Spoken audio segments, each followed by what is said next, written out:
Au Mali, une manifestation pour exiger la libération de l'animateur radio Rasbat a viré au drame ce 17 août à Bamako. Les échauffourées entre manifestants et forces de l'ordre ont occasionné un mort et 18 blessés.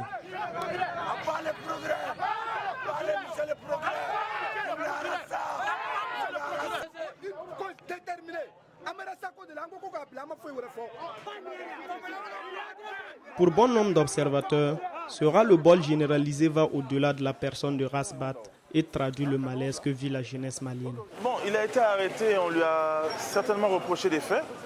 Nous ne savons pas exactement quels étaient ces faits-là, parce que plusieurs faits ont été énumérés. Mais il y a un réel malaise dans ce pays. Les autorités étaient surpris de voir autant de monde à ce tribunal, mais ce n'était pas seulement la cause de Rasbat, mais c'était ceux qui l'incarnent.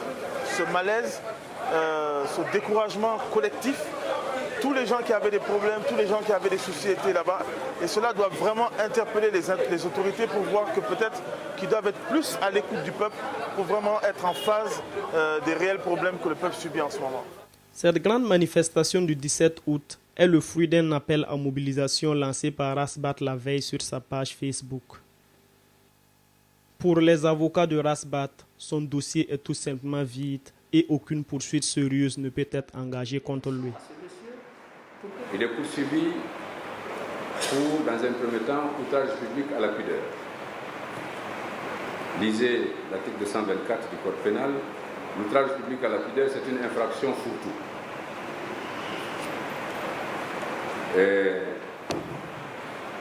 Lorsque vous examinez les faits, vous vous rendez compte qu'on aurait pu faire grâce aux contribuables maliens d'une telle poursuite en ce moment.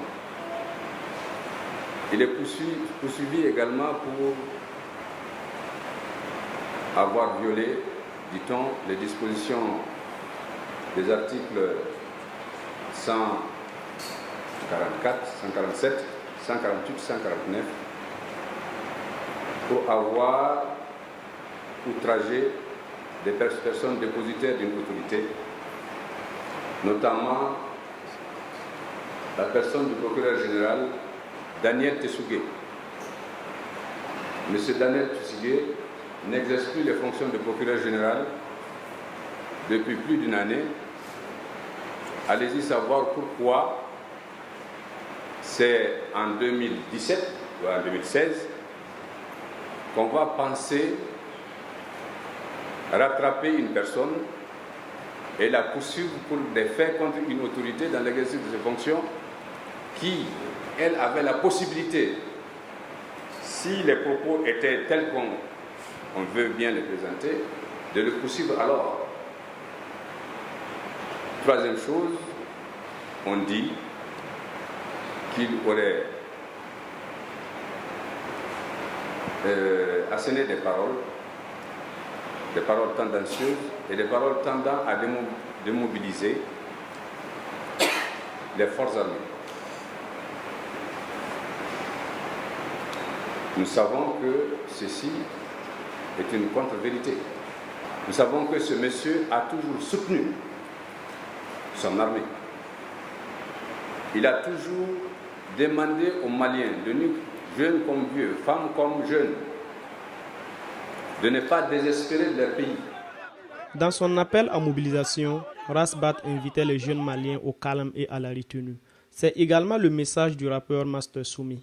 Tout ce que je peux dire à l'ensemble de la jeunesse, c'est juste dire à la jeunesse qu'une jeunesse qui aspire au changement, une jeunesse qui veut que les choses changent, ne casse pas. C'est une jeunesse qui travaille avec l'esprit, qui travaille avec le cerveau. Une jeunesse qui travaille avec la raison et non avec le cœur. Il faut surtout continuer à appeler les gens au calme, à l'apaisement et laisser la justice faire son travail, comme l'a dit les avocats. Droit Libre TV, la web télé 100% droits humains, 100% liberté d'expression.